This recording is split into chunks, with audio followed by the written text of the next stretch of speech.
Hey everyone, welcome to another deep dive. And today we are talking about something we all experience, but nobody likes to talk about. That's right. Discouragement. Yeah, We're diving into excerpts from this really cool guide uh, that's basically a cheat sheet to boost your resilience when you're feeling down. that's a good way to put it. It's like everyone feels discouraged at some point, Yeah, right? absolutely. It's a universal thing.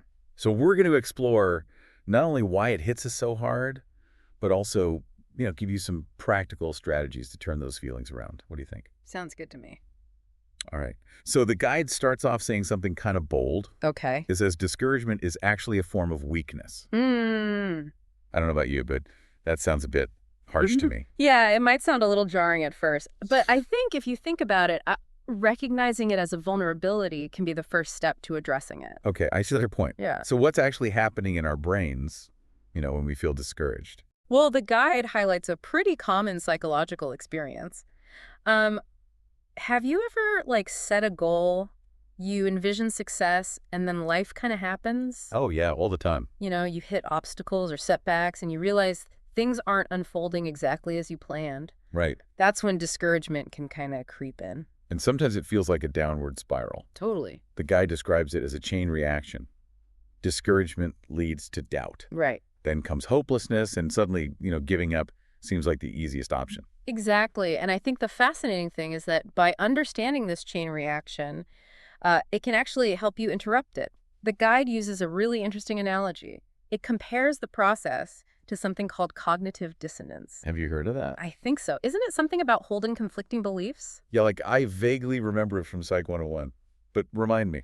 Basically, you have this belief in yourself and your ability to achieve your goal, Okay. and then reality throws you a curveball. And this clash between your belief and the experience creates discomfort, I see. which can then fuel that discouragement. That makes a lot of sense. It's like our brains are trying to reconcile these conflicting ideas, Right. and the discouragement is a byproduct of that. Yeah, exactly. And the guide points out that it's not always just this expectation versus reality gap. There are a lot of other factors that can contribute to feeling discouraged. Like, what about fear of failure? Oh, yeah. That voice in your head that says, what if I mess up? What if I'm not good enough? Ugh, I know that voice all too well. Or what about feeling like you're losing meaning or purpose? Yeah, like what's the point Yeah, of all this effort? exactly. That sense of purpose is so important for staying motivated. And then there's also low self-esteem, when you already have doubts about your abilities. Right. Discouragement can hit even harder. Yeah, it's like that negative self-talk just gets amplified. Exactly. And also, don't underestimate the impact of your environment and relationships. Oh, interesting. If you're surrounded by criticism or a lack of support, that can chip away at your confidence Okay. and make you more susceptible to discouragement. So it's not just what's going on in our heads. Right. It's also about the external factors. It's everything. It all comes together. Interesting. Okay, so now the guy goes on to share some stories Yeah. about people who face massive discouragement, but ultimately achieved incredible things. Like, think about Colonel Sanders. Yeah. Building this global fast food empire I know. at 65. It's pretty amazing. Imagine having that resilience and determination at that age. He famously said, I don't know if you've heard this quote before, but he said, I was 65 years old when I started traveling the country trying to sell my chicken recipe. I had knocked on over 1,000 doors before I found someone who would take a chance on me. Over 1,000 doors. Mm, Talk about perseverance. right. And it's not just him. The guide mentions J.K. Rowling Oh, yeah. facing poverty rejection from publishers Yeah. before Harry Potter became a global phenomenon. Right. It's crazy to think about that. It really is. It's easy to look at successful people and think their journey was easy. Yeah, But these stories remind us that, everyone faces setbacks and discouragement. absolutely. And speaking of setbacks, Yeah. Walt Disney Okay. experienced several business failures and financial struggles Wow. before finally, achieving success. And he famously said, I love this quote, the difference between winning and losing is most often not quitting. Isn't it incredible to think about the man who created so much joy and wonder also had to navigate, those really dark times of doubt and uncertainty? Right. It's a reminder that discouragement doesn't discriminate. Absolutely. It touches everyone, even those who we might perceive as, immune to it. It's true. Okay, Yeah. so we've seen how it can affect anyone, Yeah, even those who ultimately achieve great things. But the question is, how do we deal with it good question. in our own lives? That's where the guide gets really practical. It provides a whole toolkit of strategies and tips that you can use to combat discouragement. Okay, now we're talking. Practical advice. So what's the first step? Well, their first step might surprise you. Yep. It's to acknowledge and accept your feelings. Wait, really? Isn't that like dwelling on the negative? I don't think so. It's not about like dwelling on the negative. It's more about recognizing those feelings without judgment. Okay. It's saying to yourself, okay, I'm feeling discouraged right now, and that's okay. Okay. It's about accepting those feelings as a normal part of the human experience rather than, you know, trying to push them away or pretend that they don't exist. Yeah, because when we try to suppress our emotions, they often find other ways to surface. Oh, absolutely. Sometimes in unhealthy ways. It's like trying to hold a beach ball underwater. Yeah, It's just going to pop up somewhere else. exactly. Okay. So acknowledge the feeling. What's next? Well, the next step is to challenge those negative thoughts that tend to like spiral when you're feeling discouraged. You know, those I'm a failure or I'll never be good enough thoughts. Oh, those are the worst. They just creep in and take over. Exactly. But here's the thing. You have the power to question them. Okay. Are they really true? Or are they just your inner critic running wild? Hmm. And often when we examine those thoughts closely, we realize they're based on, distorted perceptions or like unrealistic expectations. So it's like putting those thoughts on trial, demanding evidence. Exactly. And speaking of evidence, the guide reminds you to focus on your strengths. Oh, okay. It's so easy to get caught up in what you're doing wrong Yeah, that you forget all the amazing things you're good at. that's true. It's like we have this mental highlight reel of all our mistakes, but we rarely replay our successes. It's like looking at a beautiful painting and only focusing on one tiny smudge in the corner. Right. Remembering your past achievements, your talents, your skills, all of that can provide a much-needed boost of confidence when you're feeling down. Okay, so we acknowledge the feeling, challenge those negative thoughts, Yeah. remind ourselves of our strengths. What's next? Okay. Now it's time to play detective. Ooh, I like this. Uncover the root cause of your discouragement. Because it's not always obvious. Right. Ask yourself, what specifically triggered these feelings? Yeah. Was it a setback at work, a conflict in a relationship, an unmet expectation? Okay. By identifying the source, you can address it more effectively rather than just treating the symptoms. So it's like treating the underlying illness. Exactly. Yeah. And sometimes a simple shift in perspective can make all the difference. The guide highlights the power of gratitude. Even when things are tough, focusing on the good things in your life can have a profound impact on your mood and motivation. So you mean like making a gratitude list? Or just taking a moment to appreciate the little things? Exactly. It's about intentionally shifting your focus from what's missing to what you already have. And don't underestimate the power of your support system. Talking to friends, family, or a therapist can offer valuable encouragement and fresh perspective. Yeah. Sometimes just voicing those feelings can help us process them and feel less overwhelmed. Absolutely. It's like having a team of cheerleaders in your corner. Right. To remind you, you're not alone. You got this. And speaking of support, the guide also emphasizes the importance of self-care. Oh, self-care. Sleep, healthy food, enjoyable activities. These aren't luxuries. They're essential for maintaining your mental and emotional well-being. It's so easy to neglect those things when you're stressed or feeling down, Oh, yeah, for sure. but they really are the foundation They are. for resilience. Right. And remember, setting realistic expectations is key. Okay. It's great to have big dreams, but setting the bar too high can set you up for disappointment. So it's about finding that sweet spot between ambition and achievability. Exactly. Breaking down large goals into smaller, more manageable steps can make the journey feel less daunting. And, celebrating those small wins along the way can give you the motivation to keep going. Okay, so we've covered a lot of really practical tips so far, but I'm curious about this next section of the guide.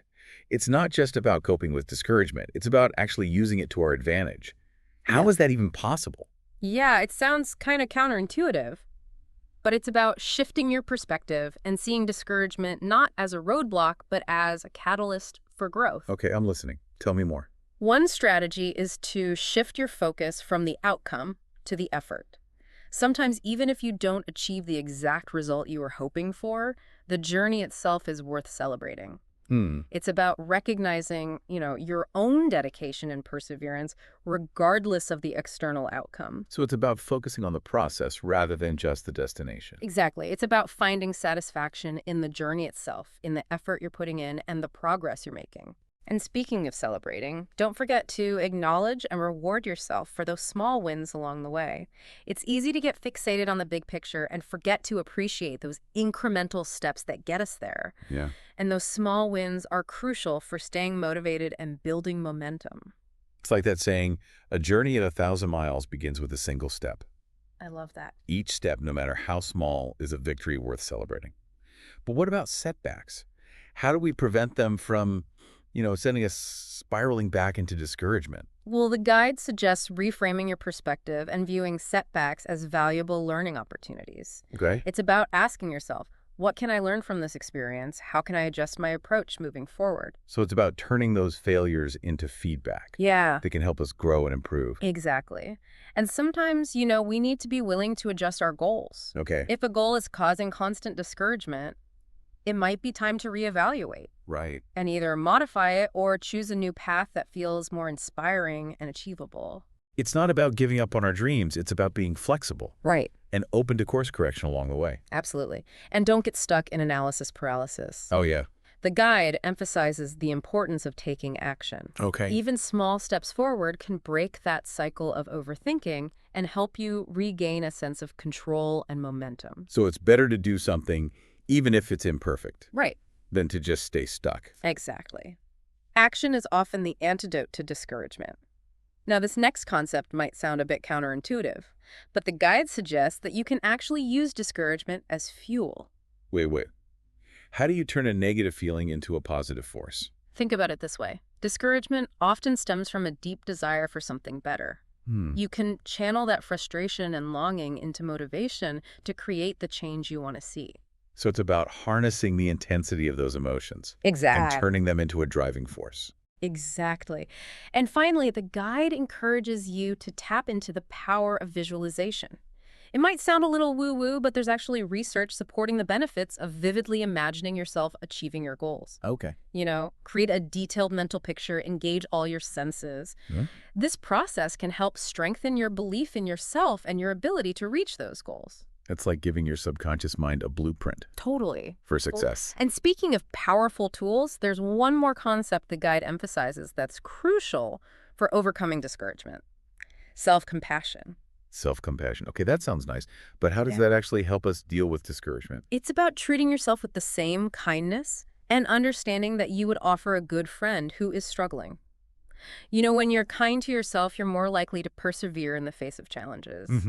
Self-compassion helps you bounce back from setbacks, it reduces stress and anxiety, and it boosts your overall well-being. So it's about silencing that inner critic Yeah. and replacing it with a more supportive, encouraging voice. Exactly. And the guide offers some specific techniques for cultivating self-compassion. One powerful technique is mindfulness. It's about paying attention to your thoughts and feelings without judgment. Okay. When you notice that inner critic getting harsh, you can gently acknowledge those thoughts and then try to reframe them with kindness and understanding. So it's like hitting the pause button on that negative self-talk Yeah. and consciously choosing a more compassionate response. Exactly. Another key element of self-compassion is recognizing your common humanity. Okay. Remember that everyone struggles and makes mistakes. Right. You're not alone in your experiences. It's so easy to feel isolated in our struggles. Oh, totally. Like we're the only ones who mess up or feel inadequate. Right. But recognizing that imperfection is part of the human experience can be incredibly comforting and liberating. Exactly. And then there's self-kindness. This involves treating yourself with the same care and understanding that you would offer a loved one. It's about speaking to yourself with kind words, offering yourself encouragement, and recognizing your own efforts and accomplishments. So it's like being your own best friend, Yeah. offering support and encouragement instead of criticism and judgment. Exactly. And sometimes you might even need a little physical comfort. Yeah. The guide mentions the power of soothing touch. Simple gestures like placing a hand on your heart or giving yourself a hug can actually have a calming effect on your nervous system. It's like sending a signal to your body that you're there for yourself, that you're on your own side. I love these self-compassion techniques. Me too. They're so simple yet so powerful. Okay, so we've talked about acknowledging discouragement, challenging negative thoughts, focusing on our strengths, setting realistic expectations, practicing self-care, cultivating self-compassion, and even using discouragement as fuel for growth. Wow, that's a lot. But what about building that long-term resilience? How do we develop that inner strength to weather the storms and bounce back from setbacks? That's where self-compassion comes into play as a key building block of resilience. It's about creating a foundation of kindness and support for yourself so that when those inevitable challenges arise, you have the inner resources to cope effectively.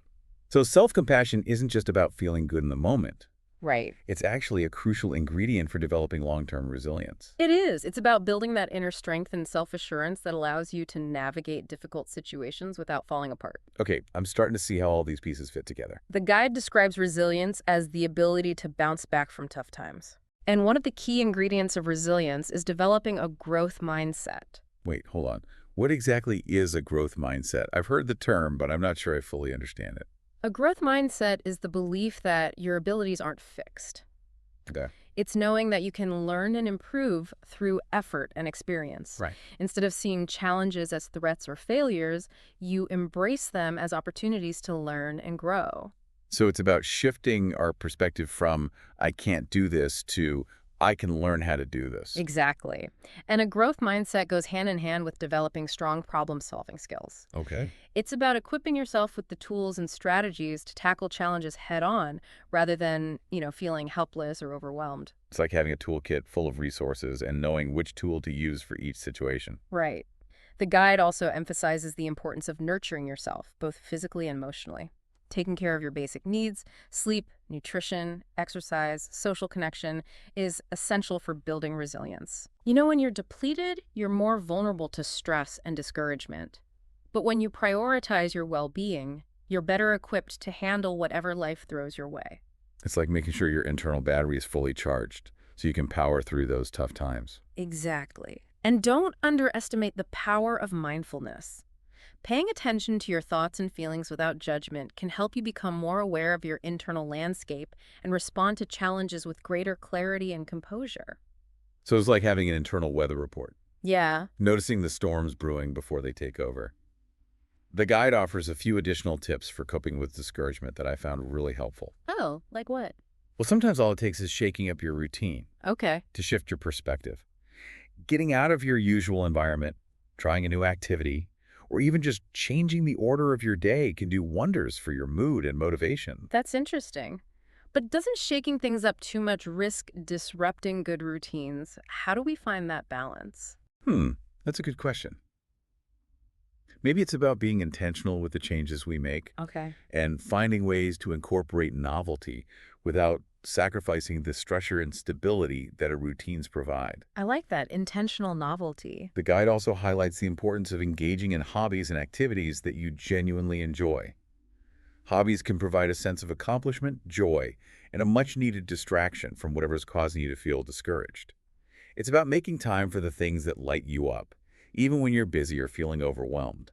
And sometimes you just need a little solitude to recharge and reconnect with yourself. Yeah. Spending time alone, whether it's taking a walk in nature, reading a book, or simply sitting quietly and reflecting, can be incredibly restorative. It's like giving yourself permission to unplug from the world Yeah. and tune into your own needs and feelings. This deep dive has been packed with so much valuable information and advice. It has. I feel like I have a whole new arsenal of tools You too. to combat discouragement. It's been an insightful exploration, hasn't it?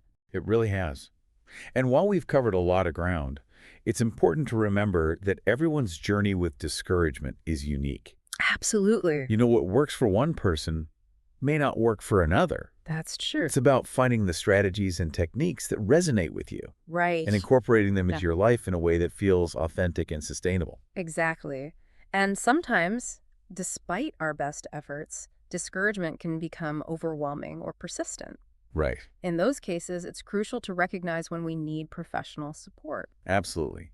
The guide lists some warning signs that might indicate a need for professional help, Yeah. like significant changes in appetite or sleep patterns, difficulty concentrating, feelings of hopelessness or despair, loss of interest in activities we used to enjoy, and thoughts of self-harm or suicide. It's really important to pay attention to those signs. It is. And if you experience any of these symptoms, reaching out to a mental health professional is essential. Yeah. They can provide you with the support and guidance you need to navigate these challenges and find a path toward healing and well-being. It's a reminder that asking for help is a sign of strength, not weakness. Absolutely. It's about recognizing your own limits and seeking the care you deserve. Yeah, it's so important to remember that, you don't have to go through this alone. There are resources available. Yeah. People who understand and proven strategies that can help you, reclaim your sense of hope and empowerment. Yeah, and you know what's really resonated with me throughout this whole deep dive is this idea of discouragement as a catalyst for growth. Right. Instead of viewing it as an enemy, Yeah. you can learn to see it as a messenger. Okay. A signal that something needs to shift, that maybe you need to adjust your course or reevaluate your priorities. Yeah. Instead of getting stuck in the feeling, you can ask yourself, what's this discouragement trying to tell me? What do I need to change or do differently? Exactly. And remember, the journey isn't about achieving some perfect state of never feeling discouraged again. Right. It's about building your resilience, developing those coping mechanisms, and cultivating that self-compassion so you can navigate those inevitable dips with, greater grace and ease. So it's less about avoiding discouragement altogether and more about learning to ride those waves. Exactly. It's about learning to dance with discouragement rather than letting it lead. I love that analogy. Yeah. So as we wrap up this deep dive into dealing with discouragement, I want to leave you with a little challenge. Think back to a recent time when you felt discouraged. Which of the strategies we talked about today might you try out this week to shift your perspective or take a step forward? It could be anything from acknowledging your feelings without judgment to practicing a few minutes of mindfulness or even just reaching out to a friend for support. And remember, even small steps count. You don't have to tackle everything at once. Just pick one strategy that resonates with you and start there. You are not alone in this journey. We all experience discouragement at times, but with awareness, self-compassion, and a willingness to keep learning and growing, you can transform those moments of discouragement into opportunities for transformation and resilience. Discouragement doesn't have to be a dead end. It can be a detour, a challenge to overcome, a stepping stone to something even greater. Until next time, keep exploring, keep questioning, and keep believing in your incredible ability to overcome any obstacle.